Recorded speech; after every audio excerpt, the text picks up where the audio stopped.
रचना का शीर्षक है काश। एक आत्म अवलोकन। काश समय चक्र पर मेरा वश होता, मैं अपने अतीत के पन्नों को पढ़ सकता। करोड़ों स्मृतियाँ, अनुभव, पीड़ाएँ, खुशियाँ पूरे अंतराल के कैनवास पर मानो सिलसिलेवार टंगी हों। जन्म, वह बोध, नवजात नन्हा सा अस्तित्व, माँ की नर्म गोद में, स्नेहिल आंचल की छाँव में, एक मूक दार्शनिक के से अंदाज में, इस अजनबी जगत को बेफिक्र बेखौफ निहारते हुए, माँ के महीन आंचल के मजबूत सुरक्षा कवच में, पूर्णतया प्रतिष्ठित, संरक्षित और सुरक्षित। आज सोचता हूँ, ईश्वर की एक ऐसी अद्भुत सृष्टि रचना है। क्या इतने बेबस, निर्भर, कमज़ोर अस्तित्व का बड़े होने के बाद एवं ढेर सारे संसाधनों के होने के बावजूद इतना सुरक्षित जीवन संभव है?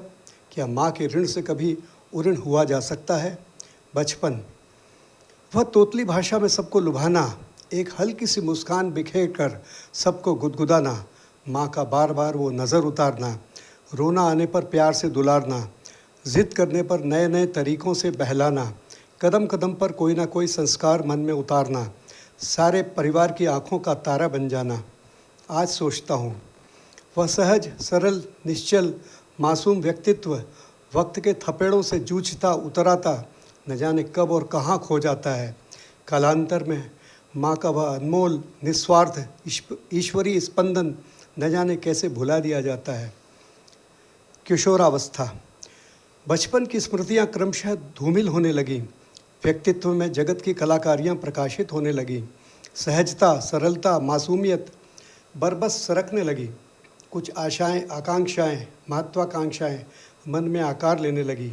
माँ की उंगली की बजाय पिता की उंगली मजबूत लगने लगी। स्वभाव में व्यावहारिकता और होशियारी झलकने लगी। जिंदगी एक अनजान भविष्य की ओर खिसकने लगी। आज सोचता हूँ, शायद यही मासूमियत तथा दुनियादारी के बीच का संधिकाल था। आगामी जीवन के भौतिक सुख, ऐश्वर्य, पद, प्रतिष्ठा की दौड़ यहीं से शुरू होती है, शायद सभी नैतिक मूल्यों की कीमत पर। क्या यही शिक्षा है एक आदर्श मानव के निर्माण के लिए? पीढ़ियों से यही क्रम अभी तक जारी है। अनवरत गृहस्थ जीवन, समय ने फिर करवट ली। कालांतर में परिवार बना, बढ़ा और बढ़ा। व्यक्तित्व विभाजित हुआ सा लगने लगा। नए बंधनों की जकड़न बढ़ती गई। माँ बाप का प्रभाव तनिक धूमिल होता जान पड़ा। उनके प्रति कर्तव्य बोध जागृत रहा, किंतु फिर भी जीवन की विवशताओं ने जब और जितना चाहा वह शायद करने नहीं दिया। जानकर भी, चाह कर भी। माँ बाप बनकर ही संभव है माँ बाप की पीड़ा और संवेदनाओं को समझना। भौतिक सुख प्राप्त होता रहा, शायद आत्मिक सुख की कीमत पर। वक्त फिसलता रहा, मुट्ठी में बालू की तरह।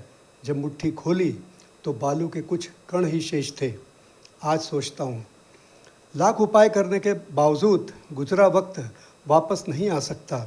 एक टीस सी अनुभव होती है, काश माँ बाप के जीवन काल में ही उन्हें कुछ और अधिक मैं दे पाता जिसके वो हकदार थे। काश उनके सानिध्य में उनके दुख, दर्द, पीड़ा तथा अनुभव और अधिक बांट पाता। उनकी भावनाओं और संवेदनाओं को और बेहतर समझ पाता। जब तक वे थे मैं उन्हें समझ नहीं पाया। आज जब समझ पाया तो वे ही नहीं हैं। मन में एक टीस का अनुभव होता है जो शायद कभी न मिट पाएगी। वृद्धावस्था, बिन बुलाए मेहमान की तरह आ धमका है जीवन का अंतिम पड़ाव। एक उड़ती नज़र अतीत पर फिर डालता हूँ। कैनवास पर कई जगह गड्ढे और खालीपन देखता हूँ जिन्हें बेहतर रंग से भरा जा सकता था। किंतु शायद यही विडंबना है जीवन की कि इसे ना तो अतीत में और न ही भविष्य में जिया जा सकता है। केवल और केवल वर्तमान ही जीवन है। वर्तमान से भविष्य अवश्य ही संवारा जा सकता है, किंतु अतीत पर इसका कोई वश नहीं। आज सोचता हूँ, ईश्वर कितना दयालु है कि किसी भी जीव को जन्म देने से पूर्व ही उसके लालन पालन एवं सुरक्षा की मौन व्यवस्था कर देता है। माँ के रूप में एकमात्र सर्वे सर्वा प्रदान करता है। क्या हम ईश्वर और माँ के निस्वार्थ उपकारों का बदला कई जन्मों में भी चुका सकते हैं?